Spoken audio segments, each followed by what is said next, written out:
Poucas coisas acontecem na América Latina que não tenham alguma relação direta ou indireta com o futebol. Nas últimas semanas, vocês devem ter acompanhado uma série de casos que passaram a repercutir aí na mídia nacional sobre racismo no futebol brasileiro. Especialmente um caso em particular que aconteceu com um jogador do Palmeiras. Racismo do futebol não é exatamente uma novidade, né? A gente viu aí nesses últimos meses, nesse último ano que passou, principalmente o Vinícius Júnior, grande atacante, grande camisa 7 da seleção brasileira, sendo hostilizado por diversos torcedores de diversos times no campeonato espanhol. Eu não vou botar o vídeo aqui, né, porque eu tomaria um strike por isso da La Liga, mas eu queria trazer e debater esse assunto e esse tema com vocês, chat, tá? Que é o seguinte, a gente entender que hoje no Brasil está acontecendo um processo cada vez maior de criminalização da festa popular e também de encarceramento do futebol como um espetáculo do povo. Mas antes de continuar esse vídeo, eu quero te convidar a se inscrever no canal, curtir aqui também e também te convidar para se tornar membro desse canal. Por apenas R$5 por mês, você acessa todo o conteúdo que a gente produz, lives extras e também queria te chamar para compor o nosso grupo de leitura. O link está aqui na descrição desse vídeo e as instruções para participar também estão ali. Então, vamos lá começar a falar sobre isso. O futebol, ele é uma parte, gente, muito essencial da formação e da socialização, não só do Brasil, mas da América Latina como um todo. Essa frase que eu li no começo foi feita pelo escritor uruguaio Eduardo Galeano, que tem livros incríveis que falam sobre a América Latina. Um deles que é muito conhecido, né, que é o Veias Abertas da América Latina, mas ele tem um outro chamado Futebol, o Sol e a Sombra, que também é onde ele tirou, de onde ele escreveu e de onde eu tirei essa citação. Então o futebol como um fenômeno social, ele é muito importante, né? Ele está no âmago, no centro da formação histórica do Brasil. E principalmente como um instrumento de divertimento, de organização e de socialização da própria classe trabalhadora. Então o futebol, no começo da sua gênese, ali no final do século XIX, começo do século XX, era um esporte que era dedicado para a prática da aristocracia, né? Então você tinha ali um espaço social que era reservado para os membros das elites que poderiam participar das competições, poderiam participar dos times e que, concretamente, materialmente, impediam a participação de muitos membros da classe trabalhadora, especialmente porque nessa época o futebol ele era amador, né? Então havia proibição para o profissionalismo, o que impedia com que homens que fossem originários da classe trabalhadora pudessem se dedicar integralmente ao esporte. E foi uma luta durante muito tempo por várias organizações esportivas diferentes para poder garantir que o homem trabalhador pudesse praticar o esporte. É claro que quando a gente pensa nessa questão, o esporte feminino, né, o futebol feminino vai ser ainda muito perseguido e muito prejudicado com relação à possibilidade da sua prática, e é algo que até hoje, né, acho que hoje a gente está começando a superar essa questão, está começando a quebrar esse paradigma, mas a gente também tem que notar essa diferença. Então, ao longo do século XX, o esporte do futebol se tornou um divertimento mundial e também um símbolo da socialização e um símbolo da forma de como a sociedade brasileira está organizada, né? E aí a gente tem vários casos muito emblemáticos, né, de jogadores que passaram para a história, que aí são inúmeros, né? Principalmente Edson Arantes do Nascimento, o Pelé, que foi um jogador que acho que melhor representou essa potência que o futebol tem com relação a essa importância social. E aí hoje eu queria trazer um tema que é muito importante sobre isso e que não começou hoje, né? Que é a respeito da ocorrência de casos de racismo no futebol. Então eu comentei no começo desse vídeo, né? Vocês já devem ter visto em vários lugares as ofensas racistas que eram proferidas contra o Vini Júnior e toda a perseguição que ele sofreu e sofre no campeonato espanhol. Mas isso não é uma exclusividade da La Liga, não é uma exclusividade que acontece com os jogadores brasileiros, mas a gente vai focar aqui na questão do Brasil, porque é o lugar de onde a gente fala. E é muito comum também na história do futebol sul-americano, na história do futebol latino-americano, que muitos jogadores brasileiros em particular sofram casos de racismo por parte de torcidas da Argentina, do México, do Uruguai, do Paraguai, em que constantemente esses jogadores de várias equipes diferentes sofrem uma série de ofensas. E um desses casos chamou bastante a atenção porque ele representou de maneira muito visceral, de maneira muito verdadeira, o quanto é indignante essa situação que a gente se encontra aqui.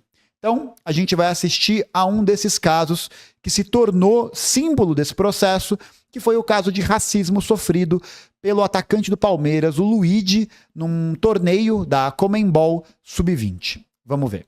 Parabéns pela vitória, consultar-te tus sensações depois deste triunfo. É sério isso? Vocês não vão perguntar sobre o ato de racismo, não? Sério comigo? Até quando a gente vai passar isso? Até quando? Me fala, até quando a gente vai passar isso? O que fizeram comigo foi um crime, pô. A Conmebol vai fazer o que sobre isso? A Conmebol vai fazer o que sobre isso? Pesadíssimo, né? Pesadíssimo. Resposta histórica do atacante, do Luigi. Inclusive, mandar aí um abraço para ele, a solidariedade. Eu sei que esse evento já aconteceu faz algum tempo, mas é sempre muito importante a gente endossar e reforçar essa mensagem de solidariedade para as pessoas, né? Esse não foi o primeiro caso, provavelmente não será o último, e isso é uma prática que tem sido recorrente, especialmente nos torneios que estão sendo organizados pela Conmebol, né? Que é a confederação que é organizada por 10 países participantes e que faz ali a organização de torneios como a Libertadores e o Campeonato Sul-Americano, né? Em várias categorias, né? O Luigi estava jogando a Libertadores Sub-20, mas você tem esses casos que acontecem na Libertadores de idade adulta, né? Eu lembro até de um caso que foi muito emblemático, que eu lembro até de onde eu estava vendo o jogo nesse dia, era na casa do meu tio Paulo Sérgio, um beijo pro meu tio Paulo Sérgio, que era São Paulo contra Quilmes. Acho que era um jogo da fase de grupos da Libertadores, em que o Grafite, também craque, tava jogando pelo São Paulo, e aí ele sofre uma falta e um jogador do Quilmes vai falar um negócio no ouvido dele, o Grafite levanta e vai peitar o cara, porque o cara havia proferido ofensas racistas contra o Grafite. O resultado é que o Grafite foi expulso, aquele outro cara também, mas logo quando a partida estava se encaminhando para o final, aos 34 minutos do segundo tempo, ele recebeu, esse jogador, esse zagueiro argentino, recebeu voz de prisão por ter cometido o ato de racismo. Pagou $4.000 de fiança, foi liberado e o assunto morreu aí. E aí esses casos têm sido bastante recorrentes. Peraí, vou voltar aqui para a tela normal. Leandro da Sábato, o nome do arrombado. Exatamente, ele mesmo. Então esses casos que aconteceram nesses torneios da Conmebol são bastante recorrentes e você não tem nenhum tipo de postura por parte da Conmebol para poder gerenciar e dar um fim a essa situação, né? É sempre aquele papo de, não sei, mas tem que ver, né? E num caso dramático como esse, num caso que impacta permanentemente a vida de um sujeito, de um homem, de um trabalhador como o Luigi, a punição que a Conmebol encontrou para o Cerro Porteño, o time do Paraguai, no qual o torcedor fez ofensas racistas contra o Luigi, foi, atenção, uma multa de $50.000 e assistir os jogos da Libertadores Sub-20 aos portões fechados. E aí, o treinador da equipe também foi suspenso por, atenção, 2 partidas. 2 partidas. Ou seja, punição para inglês ver, né? Não suficientemente, o presidente da Conmebol, isso tem gerado um tensionamento muito grande, né, entre vários times brasileiros, especialmente o Palmeiras, mas eu vou falar disso daqui a pouco, tem gerado um clima de bastante tensão, né, porque tem vários dirigentes, várias pessoas aí que são membros desse setor gerencial do futebol brasileiro que têm falado sobre a necessidade da Conmebol em tomar uma atitude. E aí, o vagabundo, porque esse é o nome, o vagabundo do presidente da Conmebol virou e fez uma declaração quando ele foi perguntado a respeito da possibilidade do Brasil sair da Conmebol. E ele disse o seguinte, essa aqui foi a fala do presidente da Conmebol. ¿Se imagina una Copa Libertadores sin equipo brasileño? Imagina uma Copa Libertadores sem equipe brasileira. ¿Sin qué? Sin equipos brasileños. Sem equipe brasileira. Eso sería como Tarzán sin Chita. Seria como Tarzan sem a Chita. A Chita, para quem não sabe, na história do Tarzan, é o símio. É o macaco.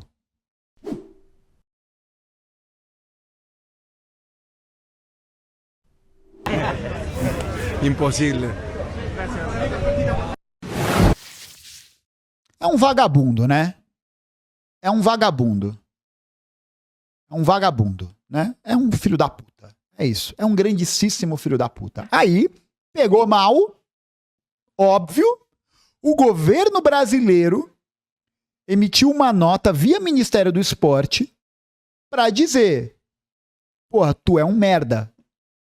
Nós repudiamos, etc, etc. E aí ontem, quando rolou o sorteio de grupo da Libertadores, ele até falou em português. Falou, galera, né? Temos que lidar com o racismo, que é um problema que começou antes do futebol, na história da sociedade, né? Etc, etc, etc. Mas não se enganem não, viu? Isso daí é orientação de relações públicas para não manchar ainda mais a imagem desse arrombado, né? E aí, vou voltar aqui para a tela.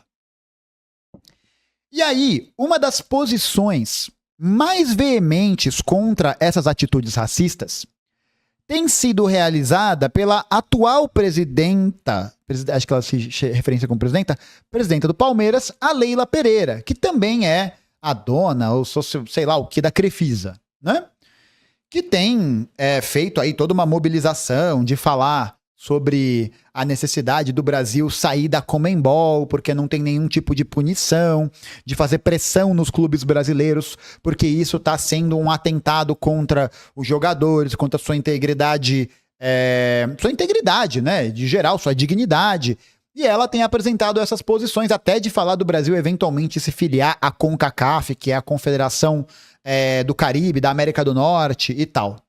Pois bem, essas posições da Leila Pereira, que tem ganhado essa mídia, que tem ganhado esses holofotes, elas são importantes, né, para a gente conseguir ver e mesmo publicizar sobre esse assunto.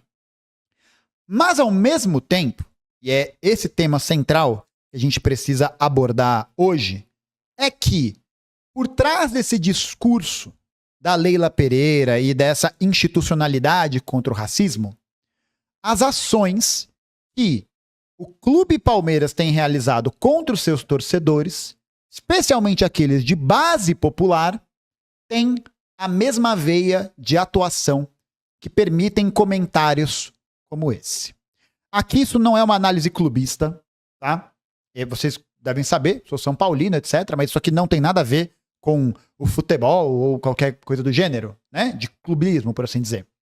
Mas o que acontece é que já faz uns bons anos que o Palmeiras, o clube, né, a instituição, a organização, tem dificultado cada vez mais a possibilidade da festa popular e da popularização do futebol como esse instrumento de divertimento público e de representação popular que eu falei no começo do vídeo.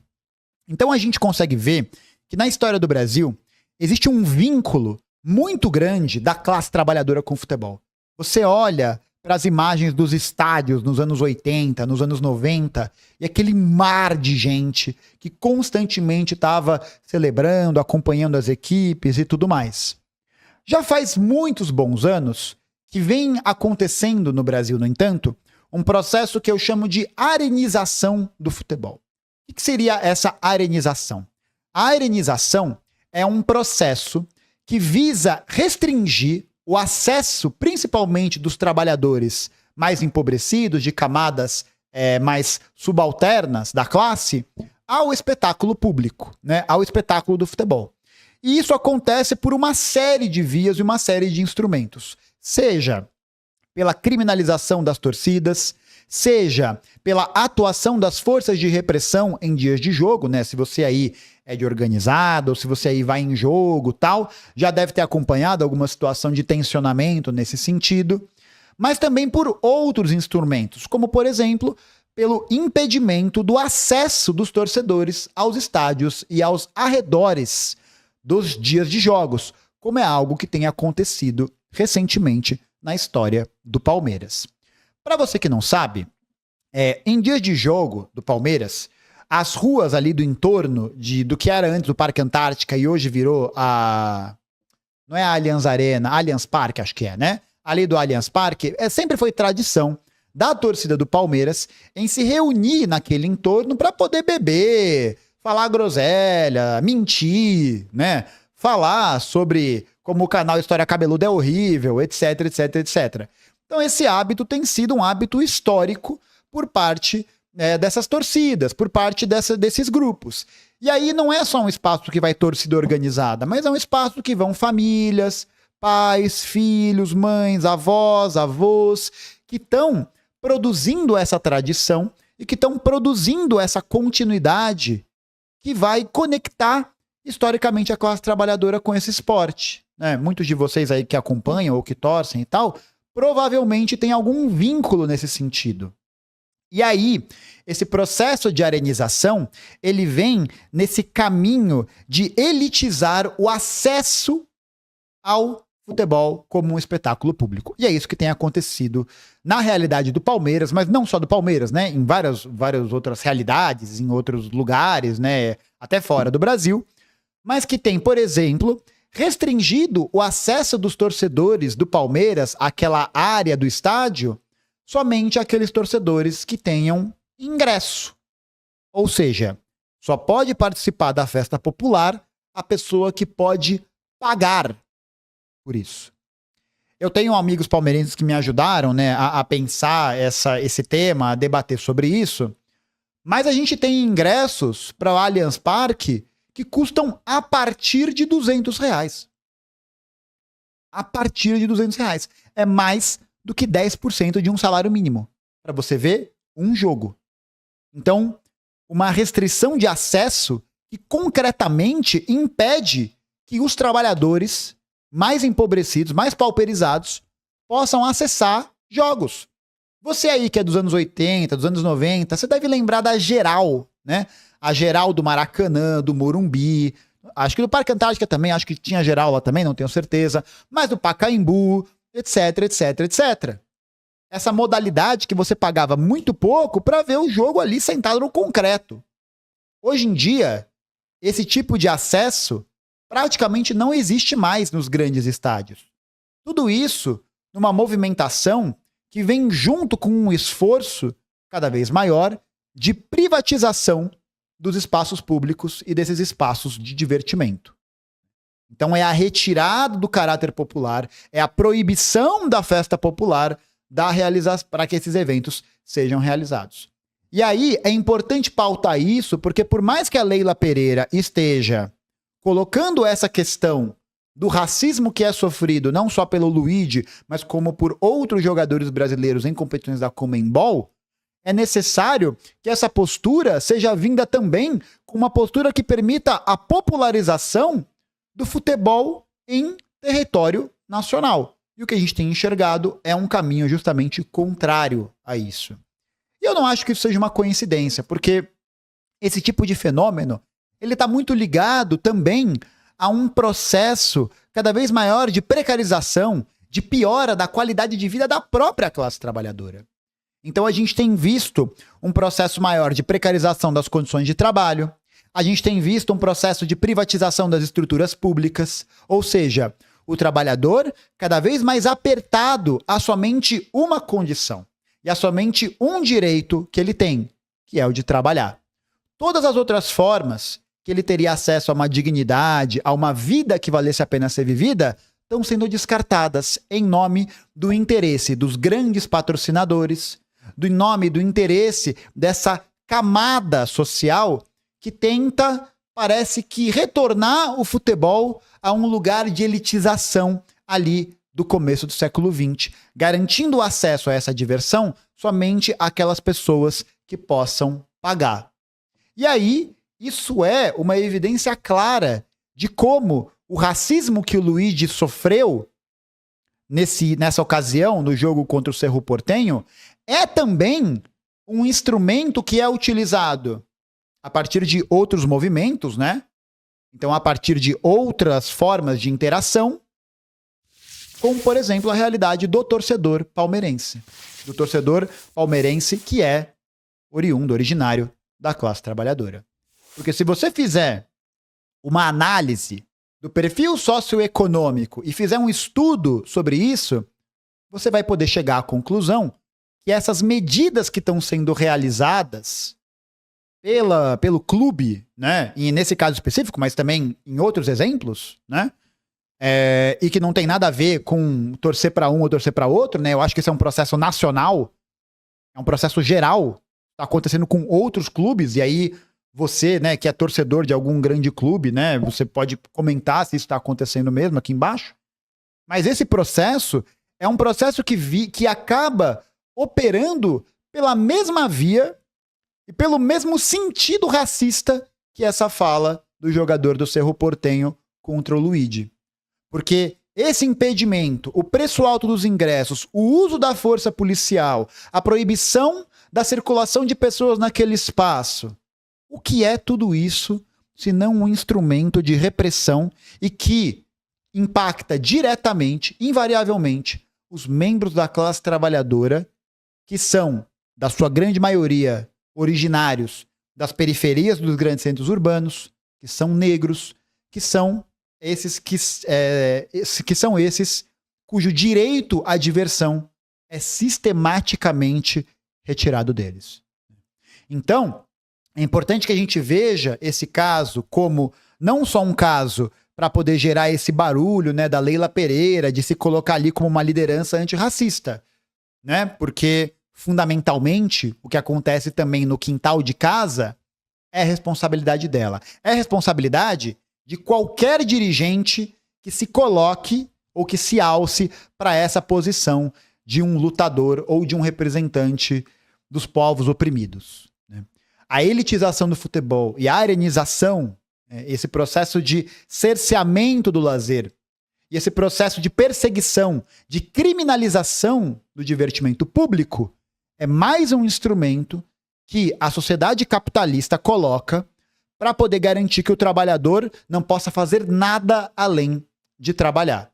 E em qualquer circunstância e em qualquer momento que esse trabalhador possa, porventura, manifestar algum tipo de ação que seja contrário a essa política, contrário a essa ideologia, a gente já viu o que acontece, né? A diversão popular é sistematicamente perseguida, criminalizada, o que leva, inclusive, a legitimidade de que uma força de repressão do Estado vá ter para pegar uma arma de beanbag e atirar na nuca de um torcedor, como foi o caso de um torcedor do São Paulo Futebol Clube, que foi morto pela ação de um agente de uma organização policial, porque sabe-se lá Deus por quê, né? Então o movimento da arenização, da elitização do futebol acaba produzindo esse espaço de exclusão, esse espaço em que em que vai existir de fato um verdadeiro apartheid, uma verdadeira segregação daqueles que têm direito ou não têm direito ao divertimento. E quem decide isso, é claro, são os membros dirigentes, como é o caso da Leila Pereira, que não deixa de ser um membro da burguesia brasileira. Então, para a gente poder olhar para essa situação da Conmebol, do racismo, etc e tal, é fundamental que a gente faça essa cobrança para essas organizações. Mas tão fundamental quanto é a gente entender que sem o fortalecimento de uma estrutura que permita que o futebol seja essa prática, esse divertimento e essa inserção popular, a gente vai estar dando tiro na água. E vai estar permitindo que esse processo possa continuar acontecendo não só na Libertadores, na Sul-Americana, mas dentro de espaços em que a própria classe trabalhadora brasileira eventualmente acessou um dia. Mas eu quero saber o que você acha sobre esse tema. Você acha que isso vai dar mais algum rebuliço, que vai acontecer alguma coisa? Como que tem sido a situação desse processo de arenização, encarecimento dos ingressos, encarecimento da alimentação, encarecimento de tudo isso que impede que o trabalhador possa acessar esse divertimento tão essencial e tão popular. Comenta aqui embaixo, não se esquece de curtir esse vídeo, se inscrever no canal e de também se tornar membro e participar do grupo de leitura que está aqui embaixo, tá bom? Muito obrigado, gente. Valeu e até a próxima.